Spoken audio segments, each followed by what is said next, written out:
আসসালামু আলাইকুম। আলহামদুলিল্লাহ এই পর্যন্ত আমরা যতবার কোয়েল পাখির বাচ্চা ফুটিয়েছি তার মধ্যে এবারই সর্বোচ্চ বাচ্চা আমরা ফুটিয়েছি। আগে যে কোয়েল পাখির বাচ্চাগুলি এখানে ব্রুডিং করা ছিল ওই বাচ্চাগুলি বিক্রি করার পর এই জায়গাটাতে নতুন করে এই কোয়েল পাখির জন্য আমরা ব্রুডিং সিস্টেমটা আবারও চালু করতেছি, যাতে করে নতুন যে কোয়েল পাখির বাচ্চাগুলি আজকে ফুটবে ওই বাচ্চাগুলিকে আমরা এখানে রাখতে পারি। কারণ আমি আগেই বলেছি এবার আমরা সর্বোচ্চ পরিমাণে বাচ্চা পাবো বলে আশা করছি। আলহামদুলিল্লাহ এ কারণে এই ব্রোডারটাকে আমরা অনেক জায়গা নিয়ে অনেক বড় করে তৈরি করতেছি, যেহেতু এখানে আমাদের অনেকগুলি বাচ্চা একসাথে দিতে হবে। কাজগুলি করার ফাঁকে আমরা দেখে নিচ্ছিলাম যে বাচ্চাগুলি ফুটেছে কিনা। তো দেখলাম যে একটা বাচ্চা ফুটেছে, তার কিছুক্ষণ পরেই মানে ঘন্টা ৩-৪ পরেই দেখলাম যে সমস্ত বাচ্চাগুলি ফুটে ফুটে বের হচ্ছে মাশাআল্লাহ। এই সময় আমাদের মূল কাজ থাকে বাচ্চা যখন ফুটে ফুটে বের হয় এর মাঝেই আমাদেরকে ব্রোডারটা তৈরি করে রাখতে হয়, মানে নিচে তুষ দিয়ে তারপরে ছালার বস্তা দিয়ে এগুলি দিয়ে ব্রোডারটা তৈরি করে তারপর এটা তাপ দিয়ে রাখতে হয়, অর্থাৎ মানে ইনকিউবেটর মেশিন থেকে যে তাপটা নিয়ে ওরা বের হয় ওই তাপটা আমরা এই ব্রোডারের মধ্যে দেওয়ার চেষ্টা করে যাতে করে ওদের সার্ভাইভ করতে কষ্ট না হয়। তো যাই হোক আলহামদুলিল্লাহ তুষ দেওয়ার পরে এটার উপরে আমরা সালার বস্তা দিয়ে দেবো এবং তাপটা দেখার চেষ্টা করবো যে তাপটা ঠিকঠাক মতো এখানে আসতেছে কিনা। তো এটার জন্য আমি নিজেই শুয়ে পড়ে টেস্ট করতেছিলাম যে এই তাপটা নিচ পর্যন্ত আসতেছে কিনা, কারণ এখানে যেহেতু সেন্সর লাগানো থাকে উপর থেকে তাপ কন্ট্রোল করা যায়। তো যাই হোক এই কাজগুলি করতে করতে আমাদের এই কাজটাও কমপ্লিট হয়ে গেছে। এর ফাঁকে আমাদের কিছু জিরো বাচ্চার অর্ডার ছিল, কয়েকটা ভাই আমাদেরকে বলছিলেন, তো তাদের বাচ্চাগুলি আগে দিয়ে দেবো এবং বাকি যে বাচ্চাগুলি আছে এই বাচ্চাগুলিকে আমরা বোর্ডারের মধ্যে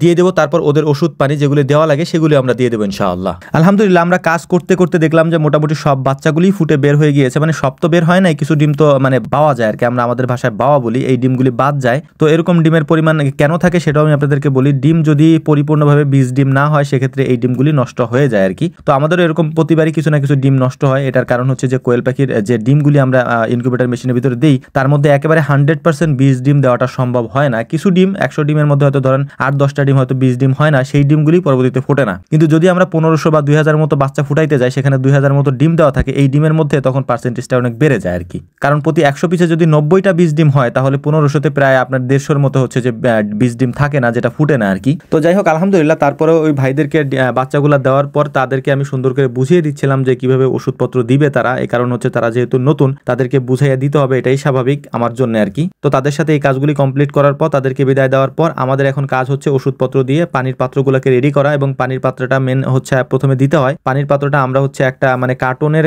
যে খাপ থাকে ওইটার উপরে দেই যাতে করে ওই পানিটা নিচে না পড়ে, যাতে ওদের ঠান্ডা না লাগে আর কি। তো সুন্দর করে সবগুলা বোতল আমরা ভিতরে সাজিয়ে দেবো। সাজিয়ে দেওয়ার পর তারপর মূলত হচ্ছে এই বাচ্চাগুলিকে আমরা বের করবো, এখান থেকে বের করে এই বাচ্চাগুলিকে সুন্দর করে আমরা ভিতরে ঢেলে দিব আর কি। ঢেলে দেবো এই কারণেই, কারণ এই বাচ্চাগুলিকে যদি আমরা একটা একটা করে দিতে যাই তাহলে এই বাচ্চাগুলি ঠান্ডা লাগতে পারে, কারণ আমরা তেমন বেশি সময় আমরা নেই না, খুব দ্রুতই এই বাচ্চাগুলিকে বোর্ডারের মধ্যে দিয়ে দিই যাতে তাপটা ঠিক থাকে, অর্থাৎ যে তাপ নিয়ে ওরা বের হয়ে আসে ওই তাপটা যেন ওই বোর্ডারের ভিতরে যাওয়া ওরা পায়। তো আলহামদুলিল্লাহ বাচ্চাগুলোকে আমরা মেশিন থেকে বের করার পরে দেখতেই পাচ্ছেন একটু মাশাআল্লাহ বললেন আর কি। আমি সবাইকে অনুরোধ করি, কারণ এই কারণে মূলত আমি গরুর ভিডিও দেওয়া বন্ধ করে দিছি, বা বন্ধ করে দিছি বলতে কমাই দিছি আর কি, কারণ আমার অনেক সমস্যা হয় বা মানুষের অনেক বদ নজর লাগে। এটা আমি বারবারই আপনাদেরকে বলি একটু মাশাআল্লাহ বললেন। বাচ্চাগুলোকে সুন্দর করে আমরা নামিয়ে দিচ্ছিলাম হচ্ছে ব্রুডারের ভিতরে, আপনারা দেখতেই পাচ্ছেন কি সুন্দর করে আলতো করে আমরা ওদেরকে নামিয়ে দিচ্ছিলাম, এবং বাচ্চাগুলি দেখতে মাশাআল্লাহ অনেক কিউট হয়েছে। যেহেতু আমাদের কোয়েল পাখির ডিমগুলা সাধারণ কোয়েল পাখির তুলনায় একটু বড় হয় আর কি, সাইজে একটু না ভালোই বড় হয়, যে কারণে বাচ্চাগুলো বড় বড় হয় আর কি, মানে জিরো বাচ্চা সাইজ এত বড় হয় এটা আসলে অনেকে দেখে অবাক হন। তো এটার একটা কারণ আছে,